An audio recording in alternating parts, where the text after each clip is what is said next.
Today's tech news moves fast, but understanding it shouldn't be hard. That's why Snarful Solutions Group brings you Connecting the Dots, where we break down what's happening in tech and why it matters to you.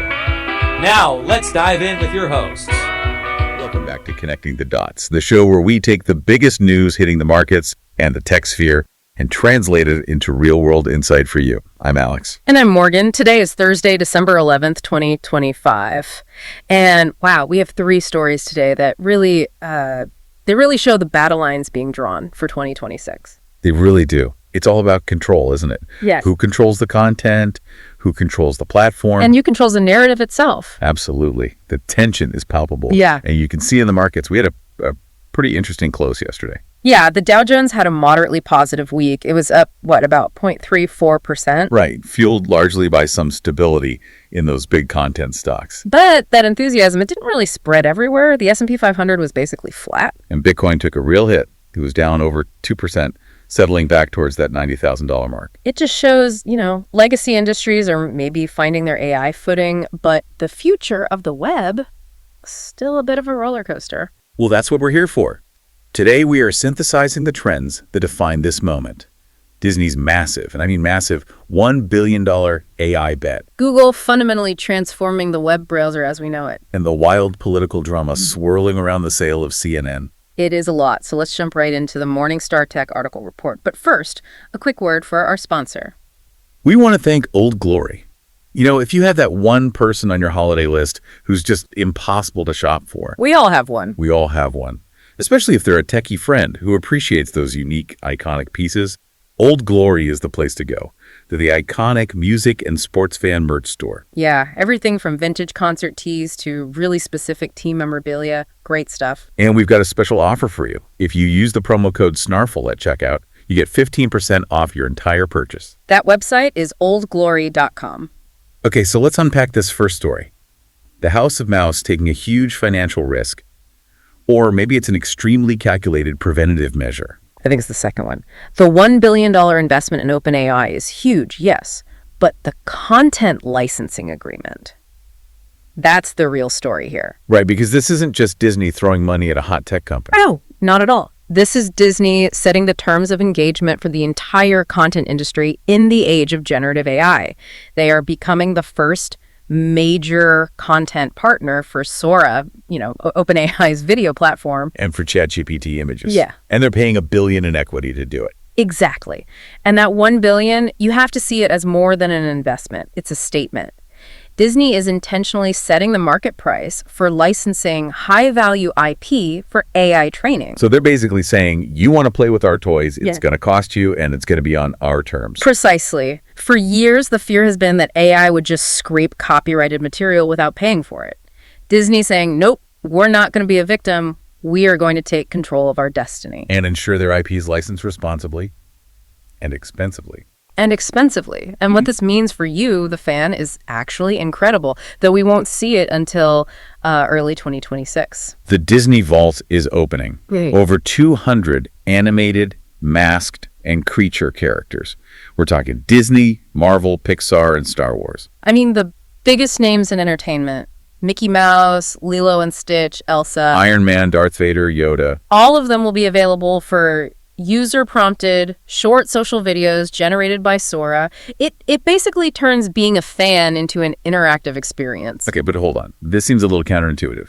If Disney is so famously protective of their brand, doesn't licensing 200 characters to a platform like Sora risk more brand dilution? That's a great question, and it gets to the heart of their strategy. I think they'd rather have a formalized, licensed, and controlled dilution. One where they get paid and they set the rule. Exactly. Better that than thousands of unregulated third-party AI creations flooding the internet and potentially damaging the brand.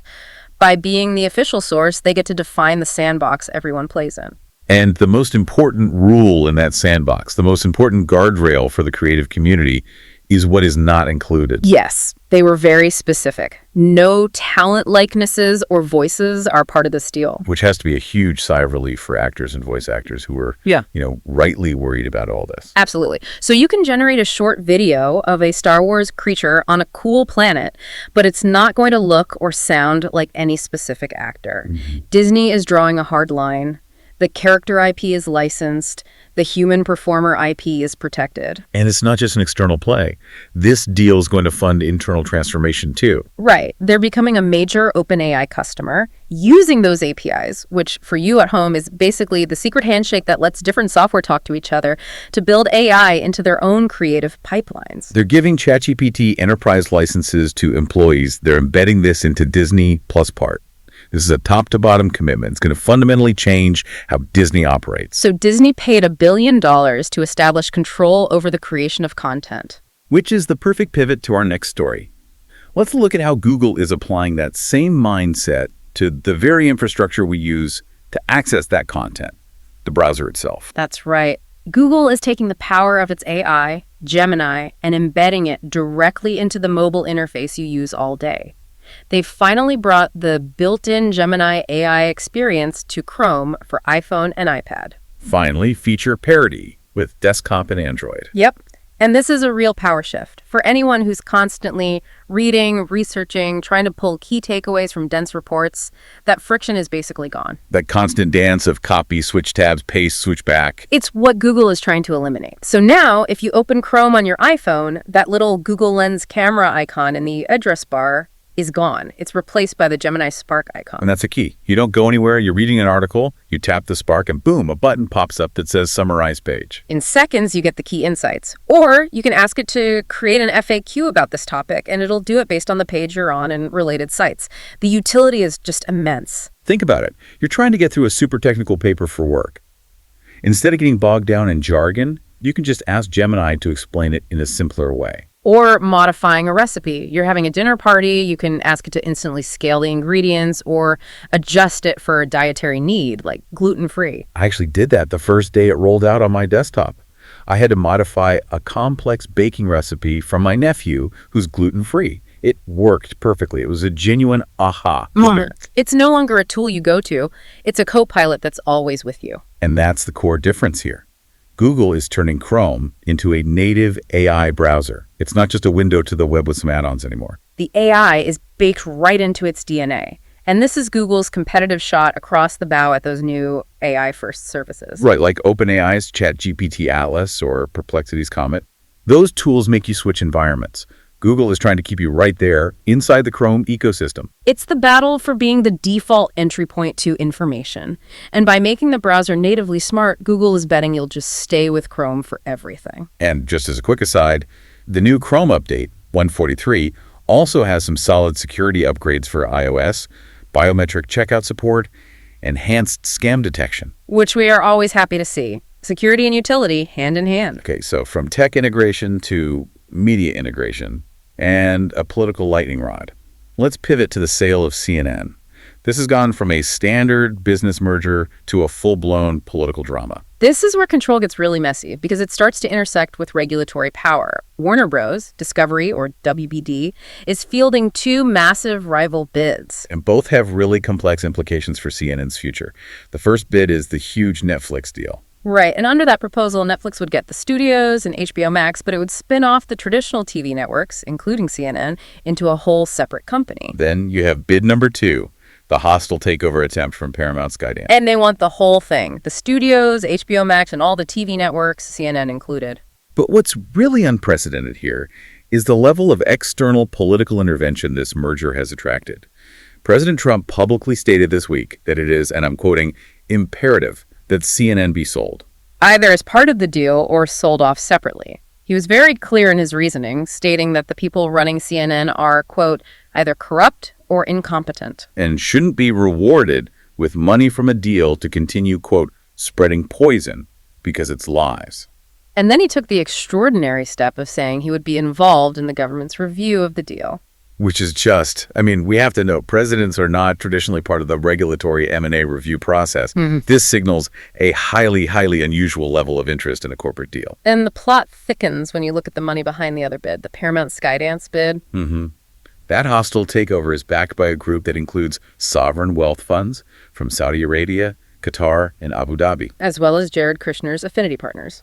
And that specific financing has drawn intense political pushback, especially from Democrats. Senator Elizabeth Warren tweeted that the whole situation, quote, reeks of corruption in service of squashing free speech.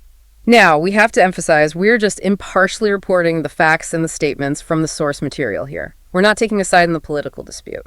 But regardless of the statements, the critical business takeaway for you is the precedent this sets. Can public pressure from political figures actually influence regulatory bodies during an active corporate merger? Exactly. Why should you, the consumer, care who owns CNN? Because ownership dictates editorial priorities, budgets, and strategy.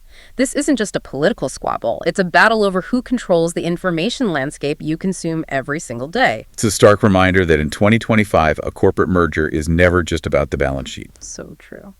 Before we wrap up with our final thoughts, we want to thank our second sponsor, Skony. Skony is the premium golf shoe store. Their shoes have exceptional quality and style, whether you're on the course all day or you just want a sharp, comfortable shoe for daily errands. And just like with Old Glory, we have a special offer for you. Use the promo code SNARFL at checkout for 15% off your entire purchase. The website is skony.com. So let's bring it all back together. The unifying thread today, as we said at the top, is control. Disney paid $1 billion to proactively control its creative future, setting the rules and the price for its IP in the age of AI. Google rebuilt Chrome to control the flow of information and keep you in its ecosystem, turning the browser into a native AI assistant. And finally, the fight over CNN shows that even the highest levels of government are now trying to control the future ownership and direction of our news ecosystem. So the real question we're left with is this. Given Disney's incredibly strict IP control in this new AI space, and this intense controversy over media mergers where powerful government figures are now weighing in, how will the very definition of creator rights and journalistic independence evolve when technology, content ownership, and state influence are all colliding like this? That is something for you to mull over. We're here to help at Snarful, so reach out on our website if you have any more questions. We will see you next time. That's a wrap on today's top stories. Remember, tech doesn't have to be complicated, and we're here to help connect the dots. If you've got questions or want to learn more, visit us at snarful.com. Thanks for listening, and we'll catch you next time.